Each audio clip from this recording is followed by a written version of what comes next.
우리 앞뒤 좌우 사람에게 인사합시다. 예수님께서 부활하셨습니다. 우리 축복합시다. 주님의 이로 당신을 축복하고 환영합니다. 우리 자신을 축복합시다. 나는 정말로 귀하고 소중한 존재입니다. 나는 정말로 행복한 사람입니다. 한 가지만 더 합시다. 나는 부활을 믿습니다. 믿으시기를 바랍니다. 오늘 하나님의 말씀을 보도록 하죠. 고린도전서 15장 12절에서 20절까지 말씀이 되겠습니다. 신약성경 282페이지를 찾아주시기 바랍니다. 신약성경 282페이지 고린도전서 15장 12절에서 20절까지 말씀이 되겠습니다. 우리 다 찾으셨으면 우리 한 절씩 교독합시다. 제가 12절 읽겠습니다.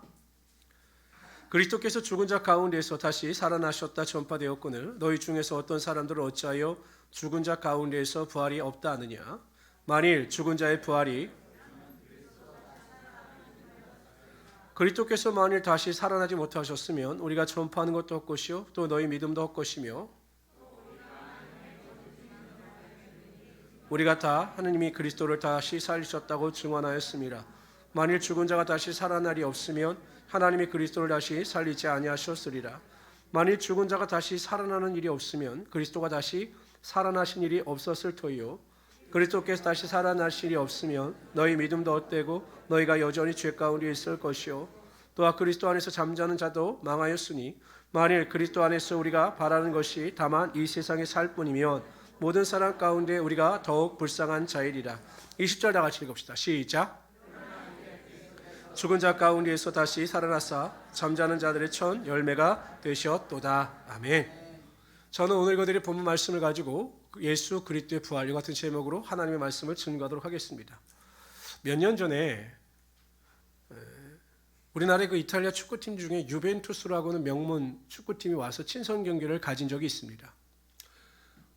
근데 그때 무슨 문제가 발생하냐면 그 유벤투스의 호날두라고 하는 세계적인 축구 선수가 있었습니다. 그러니까 사람들이 이 유벤투스의 경기를 보러 온 이유는 이 호날두라고 하는 축구 선수가 뛰는 것을 보기 위해서 왔는데 이 호날두라고 하는 선수가 단 1분도 운동장에서 뛰지를 않은 겁니다. 그래서 관중들이나 또 그것을 보던 사람들이 분노해서 호날두를 사기죄로 고소해야 된다. 초청업죄로 사기죄로 고소해야 한다. 이런 일이 일어났던 적이 있습니다. 그러니까 사람들이 생각하기엔 유벤투스 하면 호날두고 호날두 하면 유벤투스였던 거죠. 그러니까 그 유벤투스라고 하는 이 명문팀인데 그럼에도 불구하고 호날두라고 하는 선수를 빼고는 유벤투스라고 하는 팀을 상상조차 할 수 없었던 것입니다. 이처럼 우리가 존재하는 것들 중에서 이 세상에 존재하는 것들 중에서 무엇인가 빠지면 존재가 부정되거나 그 존재의 가치가 떨어지는 경우가 있습니다. 예를 들면 이런 거죠. 여러분 우리가 오아시스를 이야기할 때 물 없는 오아시스를 상상할 수 있겠습니까? 보통 우리가 물 없는 오아시스다. 또 뭐가 없는 찐빵이다 이런 이야기를 하죠.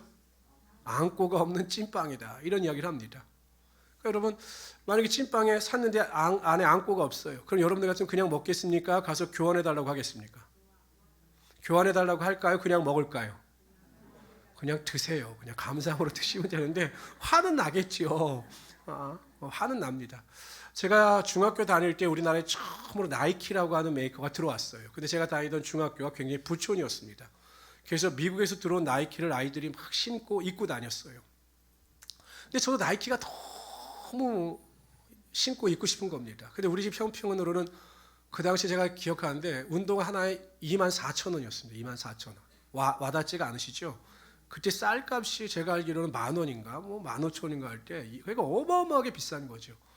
그러나 다 원하면 길이 있다고 알아보니까 이태원에 가면 나이키가 있다는 거예요. 근데 단돈 2,500원이라는 겁니다. 같죠?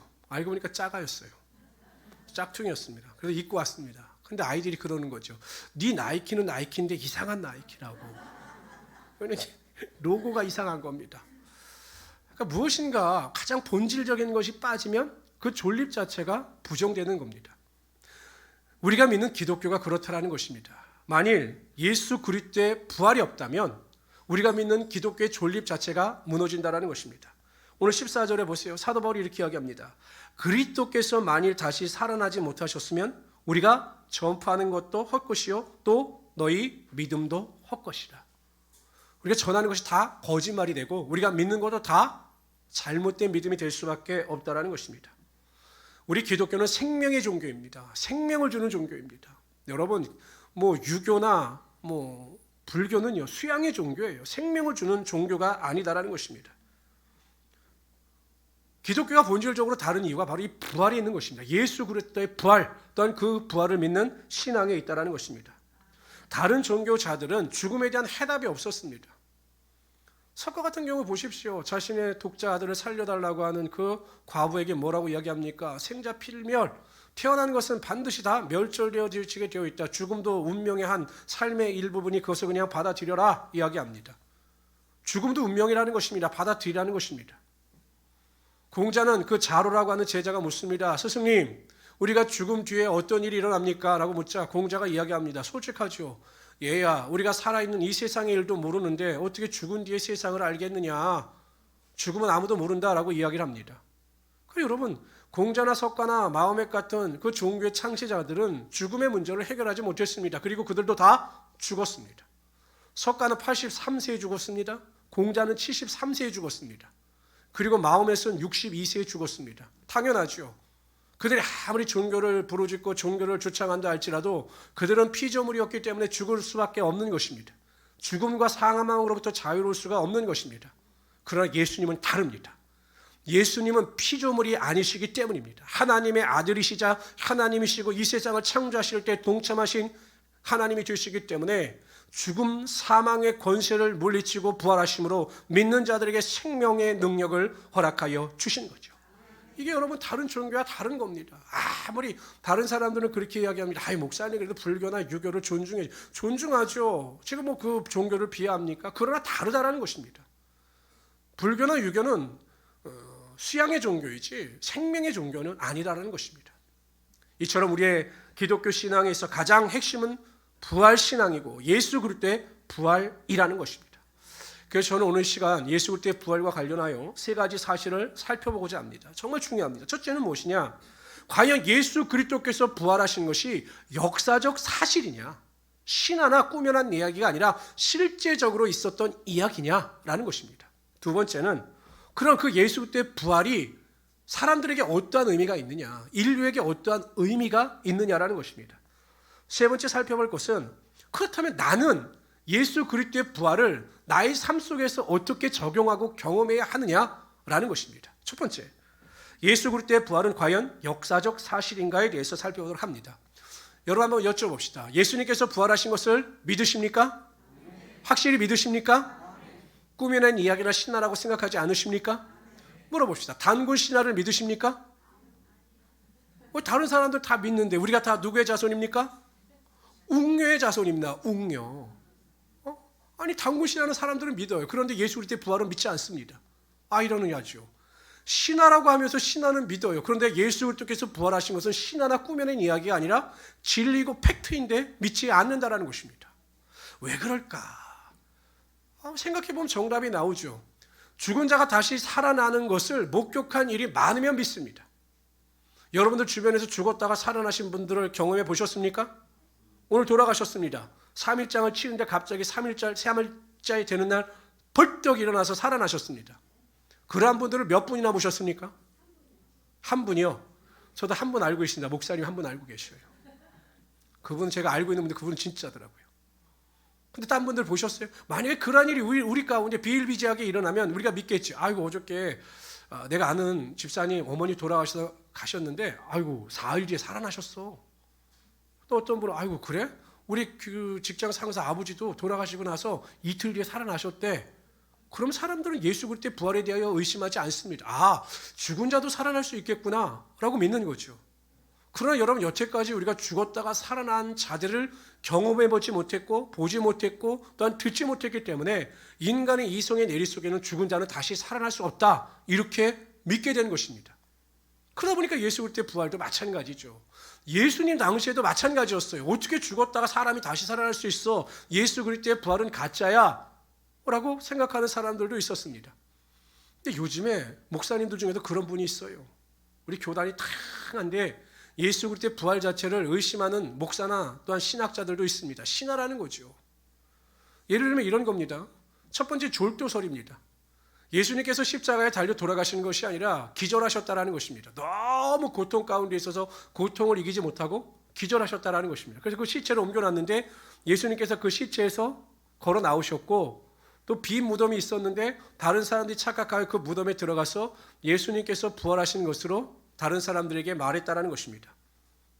근데 여러분, 요한복음 19장에 보면 어떤 이야기가 나오냐면, 유대인들이 그 안식일을 지켜야 되니까 그 시체가 십자가에 달려 있는 것이 별로 은혜롭지 못하다. 그러니까 그들의 시체를 속히 치워달라라고 이야기를 합니다. 그래서 병사들이 올라가서 어떻게 하냐면 두 행악자, 강도들의 그 다리를 꺾어버려요. 그래서 일찍 죽게 만듭니다. 그래서 예수님의 다리를 꺾으려고 하다 보니 예수님께서 피와 물을 많이 흘리셔서 이미 돌아가신 겁니다. 근데 그들이 생각하기엔 지금 돌아가실 일이 없는데 왜 이렇게 빨리 돌아가셨지? 라고 해서 의아하게 생각했다라고 기록하고 있어요. 그러니까 예수님께서 졸도하신 것이 아니라 예수님께서는 분명히 돌아가신 거죠. 또 어떤 사람들은 예수님의 시체를 제자들이 훔쳐서 다른 곳에 감춰놓고서는 예수님께서 부활하셨다, 이렇게 전파했다라고 주장하는 사람들도 있습니다. 그런데 여러분, 이것도 설득력이 없죠. 한번 생각해 보세요. 예수님께서 끊임없이 살아 생전에 부활을 주장하셨고 부활하실 것이다라고 예언하셨는데 예수님께서 돌아가셨어요. 그리고 부활하지 않으셨습니다. 그러면 제자들이 그러한 예수를 전파하고 그러한 예수를 믿는 신앙 위에서 자신의 생명을 바쳐가면서까지 전도하며 선교하는 일에 최선을 다했겠느냐라는 것입니다. 안 하죠. 내가 믿었던 예수가 거짓말쟁이고 살아난다라고 이야기했다 살아나지도 않았는데 그러한 예수 그리스도를 위하여 목숨을 바쳐 순교하고 선교한다는 것은 상상할 수가 없는 것입니다. 제자들이 고난과 핍박 가운데서도 그리스도를 증거한 것은 부활하신 예수 그리스도를 만났기 때문입니다. 성경에는 그러한 증인들에 대한 이야기가 나와요. 제일 중요한 건 증인이잖아요. 증인. 우리가 읽은 고린도전서 15장에 보면 5절부터 8절에 이렇게 말씀하십니다. 게바에게 보이시고 후에 12제자에게와 그 외 500여 형제에게 일시에 보이셨나니 그 중에 지금까지 대사들은 살아있고 어떤 사람은 잠들었으며 그 후에 야고보에게도 보이셨으며 그 외 모든 사도에게와 맨 나중에 만삭되지 못하여 난 자와 같은 내게도 보이셨느니라. 예수님의 부활을 의심할 수 없는 가장 큰 증거는 증인들이 많다는 것입니다. 한두 사람이 아니면 의심하겠지만 수많은 사람들이 예수 그리스도의 부활을 목격했기 때문에 예수 그리스도의 부활은 신화나 꾸며낸 이야기가 아니라 역사적 사실이고 팩트이고 진리라는 것입니다. 그러니까 성도 여러분들도 예수 그리스도의 부활에 대해서 이거 단지 성경의 이야기겠지라고 생각하시지 말라라는 것입니다. 예수님께서는 죽으셨고 반드시 부활하여 주셔서 우리에게 생명의 은혜와 능력을 허락하여 주신다는 거죠. 그러므로 여러분, 항상 우리가 믿음 안에서 살아가실 때마다 종교도 마찬가지입니다. 막연하게 지혜와 지식과 없이 믿어서는 안 돼요. 예수님께서 부활하셨다는 것이 역사적 사실입니까? 누군가가 나에게 물어본다면 그것을 논리적으로 설명해 줄 수 있어야 한다는 거죠. 그냥 믿어. 나도 잘 모르는데 목사님이 부활하셨대. 그냥 믿어. 이게 아니라 우리가 믿는 믿음의 근거와 논리가 있어야 한다는 것입니다. 성경과 무수한 증인들이 예수 그리스도의 부활, 역사적 사실을 증명하고 있습니다. 우리 성도님들도 항상 이러한 진리와 이러한 사실을 믿으심으로 부활의 은혜 가운데 거하며 살아갈 수 있는 귀한 성도들이 되시기를 주님의 이름으로 축원합니다. 두 번째로요. 그렇다면 예수 그리스도의 부활이 어떠한 의미가 있느냐라는 것입니다. 역사적으로 살아나셨어요. 이 역사적으로 살아나신 예수 그리스도의 부활이 사람들과 아무 상관이 없으면 그 부활의 가치와 의미는 없는 거죠. 근데 예수 그리스도의 부활하신 의미가 사람들에게 어떠한 의미가 있느냐? 제가 지난 시간에 예수 그리스도의 고난과 관련하여 말씀을 드릴 때 아담과 하와의 범죄로 말미암아 우리에게 죄가 들어오게 되고 죄로 모든 사람들은 멸망하게 되었으며 하나님과의 관계가 끊어지게 되었다. 죽음을 맞이하게 되었다라고 말씀을 드렸습니다. 근데 여러분 생각해 보세요. 그냥 죽으면 끝이다. 이러면 얼마나 편하겠습니까? 그러니까 세상 사람들은 너무 고통 가운데 있으면 그냥 죽으면 끝이다 라고 생각해서 자신의 목숨을 끊어요. 근데 문제는 죽는 것으로 끝이 아니다라는 것입니다. 우리 성경 히브리서 9장 27절에 보면 죽는 것은 사람에게 한 번 정하여진 것이요 그 뒤에는 심판이 있습니다. 심판. 그러나 죽는 것보다 더 무서운 것이 심판이에요. 심판. 믿지 않는 자들은 그 심판을 받아 지옥에 들어가 그 평원히 고통 가운데 거하게 된다는 것입니다. 그러나 여러분 예수 믿는 사람들은 그 하나님의 그 부활의 예수 그리스도의 부활의 은혜와 능력을 쫓아 영생의 축복을 받아 하나님 나라에 들어가 영원히 왕노릇하며 살아가게 된다는 것이죠.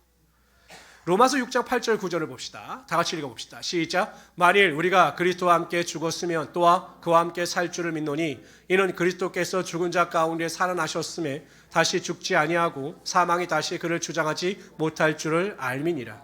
사망이 우리를 주장하지 못합니다. 우리는 영원히 죽는 것이 아니에요. 이 땅에서 장막이 무너지는 순간 우리는 죽는 자들이 아니라 자는 자들이며 예수 그리스도께서 다시 재림하실 때 우리가 부활할 그 천국 잔치에 동참하게 된다라는 것입니다. 누가복음 23장에 보면 예수 그리스도께서 십자가에 달려 돌아가실 때 양쪽에 강도 둘도 같이 십자가에 매달렸습니다. 성경은 행악자라고 기록하고 있죠. 그런데 그 중에 한 행악자가 이렇게 얘기합니다. 네가 그리스도냐?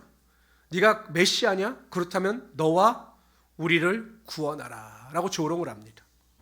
그러자 옆에 있던 한 행악자가 그 다른 행악자를 꾸짖으면서 이렇게 이야기합니다.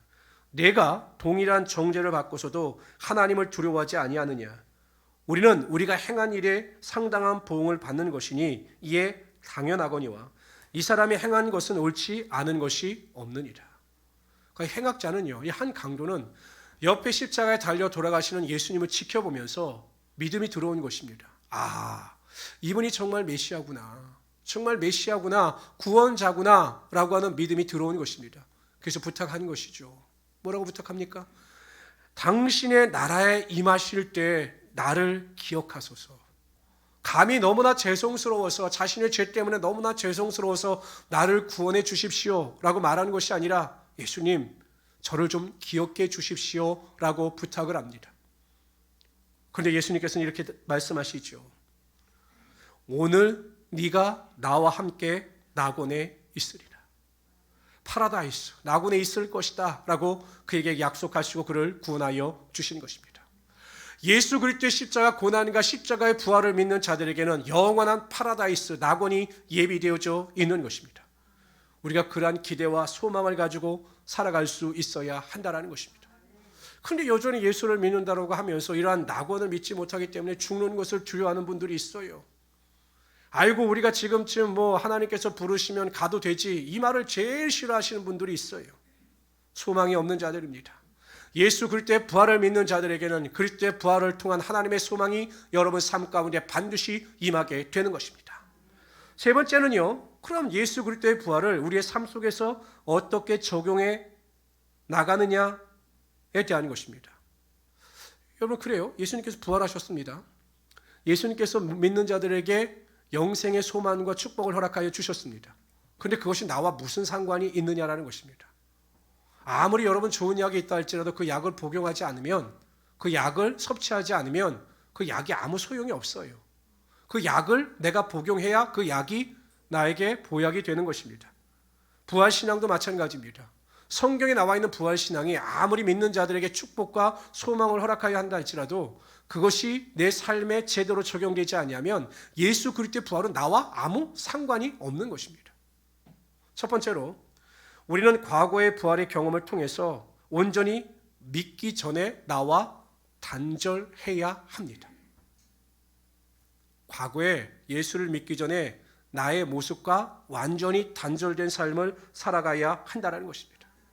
사도 바울은 이러한 변화에 대해서 이렇게 고백하죠. 갈라디아서 2장 20절에 보면 내가 그리스도와 함께 십자가에 못 박혔나니 그런즉 이제는 내가 산 것이 아니요 오직 내 안에 그리스도께서 사신 것이라. 이제 내가 육체 가운데 사는 것은 나를 사랑하사 자기 몸을 버리신 하나님의 아들을 믿는 믿음 안에서 사는 것이다. 이렇게 고백합니다. 나는 죽고 내 안에 예수 그리스도께서 사신 것이다. 이렇게 고백해요. 그리고 그 나서 그는 과거에 자신의 삶과 완전히 단절합니다. 예수를 핍박하고 예수 믿는 자들을 체포하러 다니던 사도 바울이 이제는 예수 그리스도를 위하여 자신의 생명을 조금 더 귀한 것으로 여기지 아니하며 많은 자들에게 복음을 전파하는 일에 자신의 삶을 들이며 살아가게 되더라는 것이죠. 이전엔 세상의 권력과 명예를 쫓아 살고 물질을 쫓아 살던 베드로가 이제는 세상의 모든 것을 다 배설물과 같이 여기며 오직 하나님의 영광과 하나님의 기쁨을 위하여 살아가게 되더라는 것입니다. 삭개오를 보십시오. 여리고의 세리장입니다. 엄청난 물질을 가진 자입니다. 물질의 욕심을 쫓아 살던 자입니다. 그런데 그가 예수 그리스도를 만나고 부활의 주님을 만난 뒤에 완전히 삶이 바뀝니다. 과거에 물질을 쫓아 살던 자가 세상과 단절합니다. 예수님, 내가 가난한 자들을 위하여 내 소유의 절반을 바치겠습니다. 그리고 내가 남의 것을 도둑질하는 것이 있으면 4배로 갚겠습니다. 라고 세상과 완전히 단절합니다. 여러분, 우리의 삶에 왜 변화가 없습니까? 예수를 믿어도 왜 여전히 변화가 없을까요? 그것은 간단합니다. 믿기 이전에 나와 완전히 단절을 하지 않았기 때문입니다. 입술로는 나는 새로운 피조물이 되었다. 이전 것으로 지나갔으니 보라 새 것이 되었도다. 라고 앵무새처럼 그 말을 되뇌이면서 그 설교를 듣고 있지만 과거에 나와 단절된 모습이 전혀 없기 때문에 우리의 삶에 온전한 십자가 부활의 능력이 나타나지 않는다는 것입니다. 여러분들 자신을 한번 생각해 보세요. 정말 나는 변했는가? 예수 믿기 이전에 나와 완전히 단절이 되었는가? 한번 생각해 보십시오. 그러면 정답이 나옵니다. 그런데 사람들은 여전히 나에게 인색하지 않아요. 나에게는 굉장히 넉넉합니다. 여러분 그렇잖아요. 정말 예수를 믿고 과거에 나와 단절이 있다면 더 이상 이제 세상을 사랑하지 말아야지요. 세상의 욕심과 탐심을 쫓아 살지 말아야지요. 세상의 관심이 나의 삶의 전부인 것처럼 살아가지 말아야지요. 근데 여전히 그렇게 삽니다. 단지 예수 그리스도께서는 도구에 불과할 뿐입니다. 나의 만족과 나의 성취를 위한 도구일 뿐이에요. 예수님은 내가 기도할 때 내 기도를 들어주시는 하나님이시다. 이 정도의 믿음밖에 되지 않은 것입니다. 그래서 안 되면 슬퍼하고 되면 기뻐하고 그것이 인생의 전부인 것처럼 착각하며 살아가는 자들이 얼마나 많이 있습니까? 여전히 예수를 믿는다고 하면서 예수를 위하여 살지 않아요. 예수님께 드리는 것에 대하여 인색합니다. 내 것을 소중히 여깁니다. 내 삶을 소중히 여깁니다. 희생하지 않습니다. 이게 무슨 단절입니까? 아니잖아요. 여러분 우리가 보통 밥을 먹잖아요. 밥을 먹죠? 그리고 그릇에다 이제 음식을 담아서 밥을 먹습니다. 그리고 나서 여러분들 점심 먹은 그릇을 그냥 저녁에도 그대로 사용하시죠? 점심에 국그릇, 밥그릇 먹었어요. 막 김치 국물도 묻고 그랬어요. 근데 그냥 뒀다가 귀찮으니까 저녁에도 그렇게 먹죠. 남편에게 그렇게 밥그릇과 반찬 그릇을 주죠. 있습니까? 만약 그걸 남편에게 그대로 주면 남편이 뭐라 그럴까요? 아유, 우리 부인이 나를 사랑해서 그냥 전에 먹던 거 묻혀서 주나 보다. 이렇게 먹을 남편이 어디 있겠어요? 똑같죠. 여러분들이 이전 것을 완전히 단절하지 아니하고 그냥 이전과 똑같은 모습을 살아간다면 변화되지 않는 여러분의 삶을 그냥 하나님께 드리는 거예요. 설거지하는 그릇, 하지 않은 더러운 그릇을 그냥 하나님께 그릇을 드리는 겁니다. 근데 우리는 그렇게 살아가면서 그것이 잘 사는 것처럼 생각하기 때문에 믿음의 진보와 발전이 나타나지 않는 거예요. 저는 우리 모든 성도님들이 예수 그리스도의 십자가 복음의 능력을 믿는 순간 그 과거에 나와 단절하고 내 모든 성격과 습관을 완전히 바꿔서 새로운 믿음을 가지고 하나님께 나아갈 수 있는 하나님의 귀한 성도들이 되시기를 주님의 이름으로 축원합니다. 그래서 가장 중요한 것이 의식이 바뀌어야 됩니다. 의식이. 다 같이 읽어봅시다. 시작. 새 사람을 입었으니 이는 자기를 창조하신 자의 형상을 쫓아 지식에까지 새롭게 하심을 받는 자니라. 생각이 생각. 나는 하나님의 자녀다. 나는 거룩한 자다라고 하는 이 정체성, 의식의 변화가 있을 때 우리의 삶에 완전한 단절이 나타나고 하나님의 영광과 기쁨을 쫓아 살아갈 수 있게 되는 것입니다. 오늘 이 시간부로 여러분, 과거에 내가 어떻게 살았든 예수 믿기 전에 나의 삶의 모든 것은 다 내려놓고 하나님만을 위하여 쫓아 살아가겠다. 이러한 믿음의 능력을 가지고 살아갈 수 있는 하나님의 귀한 성도들이 되시기를 주님의 이름으로 축원합니다. 참 우리가 변하기가 쉽지 않아요. 그렇기 때문에 항상 우리가 결단하고 변화될 수 있도록 노력해야 한다는 것입니다. 두 번째요. 우리는 현재의 삶 속에서 매일 부활을 경험하면서 성장하고 성숙해야 합니다. 제가 또 깜짝 놀랐어요. 제 설교 내용을 또 우리 김상민 안수 집사님이 또 선포하시더라고요. 부활을 어떻게 경험하느냐? 우리의 삶에 매일 변화가 있어야 한다. 이것이 우리가 부활을 경험하면서 살아가는 삶이다라고 우리가 말할 수가 있는 겁니다. 사랑하는 두 사람이 만나 결혼을 하지요. 근데 여러분, 결혼을 하면 이 결혼 초기에는 다툴 수밖에 없어요. 왜냐하면 두 사람이 성숙하지 못하기 때문에. 왜냐하면 지금까지는 나를 위해서만 살아왔거든요. 이제 결혼하면 우리를 위해서 살아야 합니다. 그런데 이것이 참 쉽지 않아요. 그래서 서로 다툽니다. 그러다가 이제 알아가는 거죠. 상대방을 배려하는 것, 아내와 남편을 배려하는 것, 아내와 남편이 싫어하는 것을 하지 않고 뜻을 맞춰가는 법을 배워나갑니다. 조금씩 성숙하죠. 그러다 자녀가 출생을 합니다. 그럼 이게 또 틀려집니다. 여기는 온전한 희생이 필요한 겁니다. 우리 애기 엄마들, 애기도 아시겠지만 자고 싶은 건 못 자고 먹고 싶은 건 못 먹고 이러면서 이제 자녀들을 키워나가지 않습니까? 근데 그러한 희생을 통해서 인간이 성장하고 성숙하는 겁니다. 그리고 마침내 나이가 되었을 때, 중년의 나이가 지나고 이제 노년이 되었을 때 비로소 인생의 향기가 빛나는 성장과 성숙을 이루게 되는 것입니다. 우리의 신앙 또한 이래야 되는 거죠. 시간이 흐를수록 우리는 성숙한 자가 되어야 한다는 것입니다. 여러분, 일반적인 음식은 밖에 내놓으면 변질이 됩니다. 그렇죠? 일반적인 음식은 내놓으면 변질이 돼요. 그런데 김치 같은 것은 내어놓으면 숙성이 되죠. 그러니까 인간이 점점 신앙을 가짐으로 우리는 성장하고 성숙하여 전혀 새로운 모습을 가지고 나아갈 수 있어야 한다는 것입니다. 근데 이것 또한 쉽지 않아요. 사도 바울이 고린도 교회를 얼마나 사랑했습니까? 1년 6개월 동안 복음을 전파했습니다. 그런데 사도 바울이 이 고린도 교회를 보니까 전혀 성장하고 성숙하지 못하는 것입니다. 그래서 고린도 전서 3장 1절에 3절에서 이렇게 이야기합니다. 형제들아, 내가 신령한 자들을 대함과 같이 너에게 말할 수 없어서 육신에 속한 자, 곧 그리스도 안에서 어린 아이들과 대함과 같이 하노라. 내가 너희를 젖으로 먹이고 밥으로 아니하였노니 이는 너희가 감당하지 못하였음거니와 지금도 못하리라. 너희는 아직 육신에 속한 자로다. 너희 가운데 시기와 분쟁이 있으니 어찌 육신에 속하여 사람을 따라 행함이 아니리요. 그러니까 지금쯤은 밥을 먹어야 되는데 이 고린도 교회는 밥을 먹을 수 있는 능력이 안 되는 겁니다. 성장하고 성숙하지 못해서 여전히 어린아이에 머물러서 그 신앙이 젖을 먹을 수밖에 없는 그 수준밖에 되지 않았다는 것입니다. 여러분들의 신앙은 어떻습니까? 오늘은 어제보다, 내일은 오늘보다 더 나은 믿음의 진보와 발전이 나타나고 있습니까? 여러분 스스로, 전 그래요. 이 자존감이 높다라고 하는 것은 무엇인가 하면 내가 내 자신에 대해서 굉장한 존중감과 존경감을 가지고 살아가는 것을 의미하는 것입니다. 그래서 이 자존감이 높은 사람들은 자기 스스로 자기에게 부끄러운 일을 하지를 않아요. 자존감이 높은 사람들은 자기 스스로 자기에게 부끄러운 일이나 행동을 하지 않습니다. 그런데 이 자존감이 낮은 사람, 무엇인가 일에 성취감이 없는 사람들은 항상 자존감이 낮아서 부끄러운 말과 행동을 하는 것을 그냥 주저하지 않아요. 아버지인데, 가장의 아버지인데 아버지로서의 역할을 못하는 거죠. 말과 행동이. 어머니인데 어머니로서의 역할과 행동을 하지 못하는 것입니다. 성도인데 성도로서의 행동과 역할을 하지 못하는 것입니다.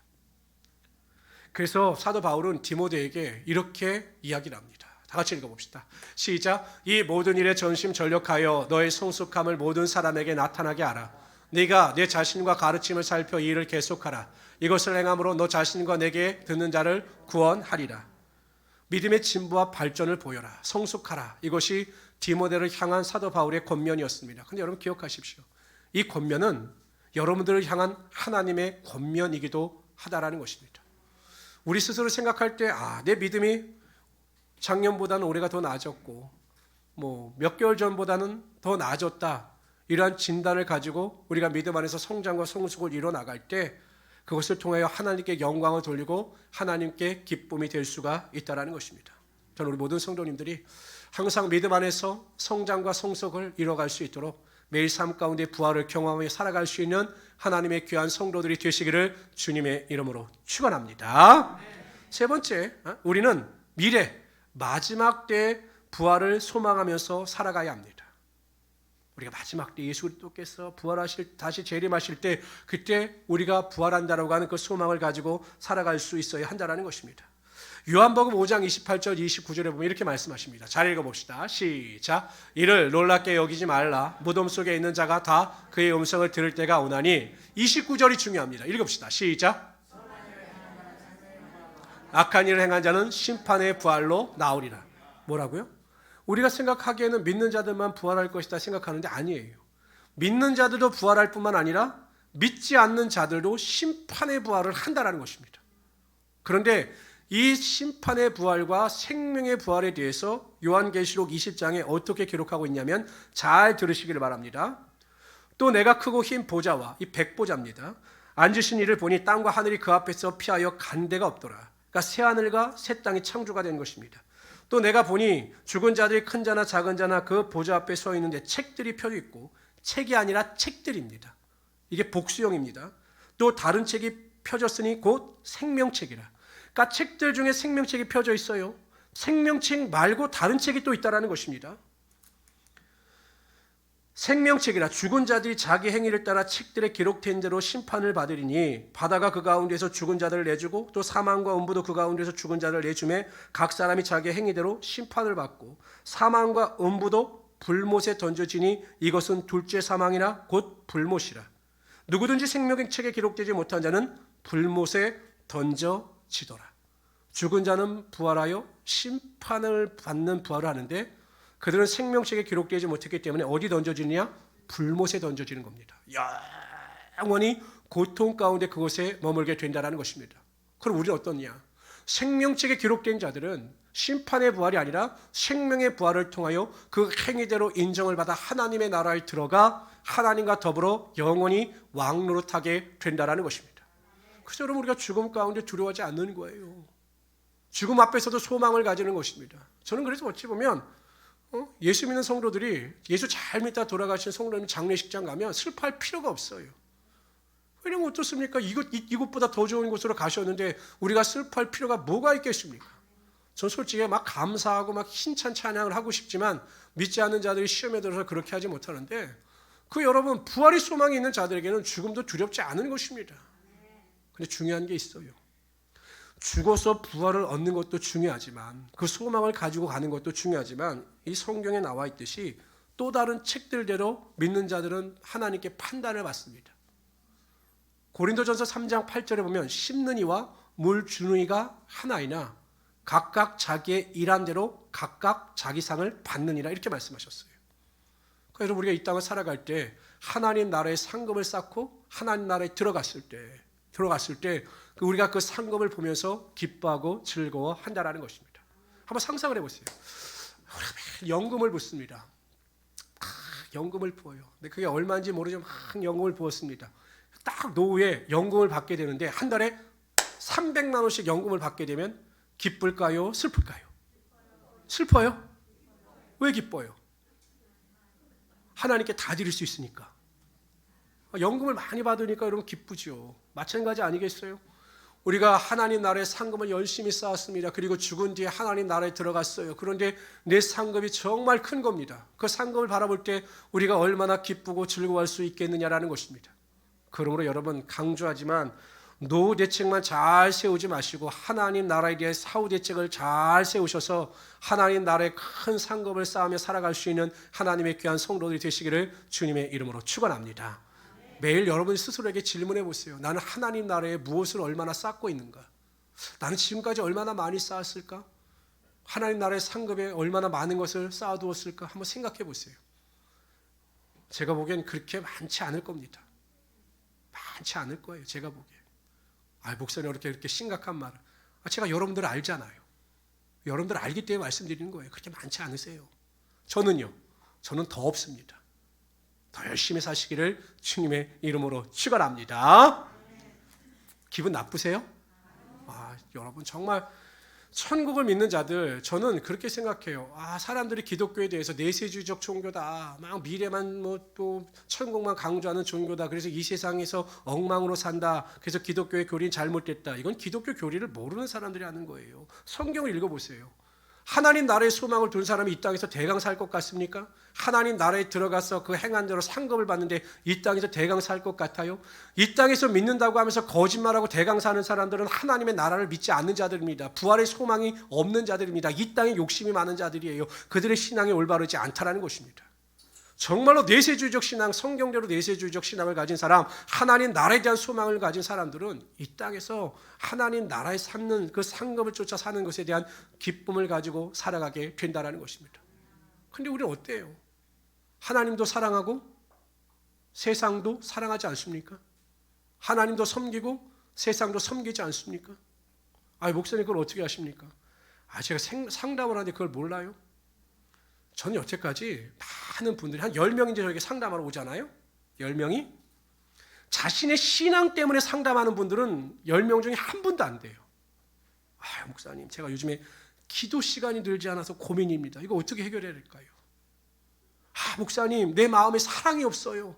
내 마음에 사랑이 없어요. 하나님을 더 알고자 원하는데 그 마음이 점점 약해집니다. 목사님 기도해 주세요. 하나님 제 예배가 무너지고 있습니다. 저를 위해서 기도해 주세요. 목사님 제가 하나님께 드리는 예물에 대해서 인색합니다. 그것 때문에 기도해 주세요. 이런 성도들을 제가 많이 만났을까요? 많이 못 만났을까요? 많이 못 만나요. 대부분 어떤 것 때문에 슬퍼하는지 아십니까? 목사님 이번에 월급이 줄었어요. 사업이 안 돼요. 제 병이 걸렸어요. 목사님 기도해 주세요. 우리 가정이 웬 마수가 꼈는지 매일 싸웁니다. 우리 가정을 위해서 기도해 주세요. 목사님 저 장막을 위해서는 기도해 주세요.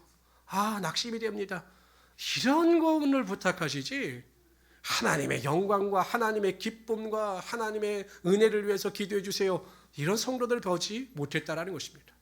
물론 중요하지요. 문제도 중요하고 그 문제 때문에 기도해야 되는 것도 중요하지만 이거는 1차원적 신앙입니다. 그것을 뛰어넘으셔서 어떻게 하면 내가 하나님 나라의 상급을 쌓으며 살아갈까? 하나님 나라에 더 많은 것을 쌓을까? 이것을 고민하고 갈등하면서 하나님의 은혜와 능력 가운데 살아가실 수 있는 하나님의 귀한 성도들이 되시기를 주님의 이름으로 축원합니다. 그래서 매일 변화되고 성장하고 성숙하여 하나님께 영광 돌리시길 바랍니다. 누누이 강조하지만 남편들은 아내들과 자녀들에게 존경받을 수 있는 믿음을 소유하시기를 바랍니다. 아내들도 마찬가지죠. 자녀들에게 존중받을 수 있는 믿음을 소유하시기를 바랍니다. 내가 전하는 복음마다 그 복음의 능력이 있기 위해서는 내가 많은 사람들에게 인정을 받을 수가 있어야 한다는 것이에요. 로마서 14장 18절은 분명히 말씀하십니다. 하나님을 섬기는 자들은 하나님의 기쁘심을 받을 뿐만 아니라 많은 사람들에게도 칭찬을 받느니라. 하나님의 말씀대로 살아가면 많은 사람들에게도 칭찬을 받는 것입니다. 그런데 왜 우리가 존중과 존경을 받지 못하느냐? 달라요. 너무 달라요. 말하는 것과 행동이 너무 달라요. 교회 안에서 행동하는 것과 직장이나 사회에서 가정에서 행동하는 것이 너무 달라요. 그래서 존중과 존경을 받지 못하는 것입니다. 다시 한번 우리가 부활을 경험하면서 이 땅에서 하나님의 영광과 기쁨을 쫓아 살아갈 수 있는 하나님의 귀한 성도들이 되시기를 주님의 이름으로 축원합니다. 오직 사망을 정복하신 분은 예수 그리스도밖에 없으셔요. 오직 예수 그리스도만이 우리의 삶의 유일한 구원자가 되십니다. 예수 그리스도의 부활은 역사적 진리이고 팩트입니다. 많은 자들이 예수 그리스도의 부활을 증거하고 있습니다. 그대로 믿으시기를 바랍니다. 뿐만 아니라 예수 그리스도의 부활을 믿는 자들에게는 영생의 축복이 주어졌습니다. 그것을 우리의 삶에 적용하셔서 과거의 나와 완전히 단절하시고 매일매일 삶 가운데 부활을 경험하심으로 새로운 나로 거듭나 성장과 성숙을 이뤄나갈 수 있는 우리 성도들이 되시기를 바랍니다. 이 땅이 아니라 하나님 나라의 영생을 소망을 두시고 하나님 나라의 상급을 쌓을 수 있는 하나님의 귀한 성도들이 되시기를 주님의 이름으로 축원합니다. 기도합시다.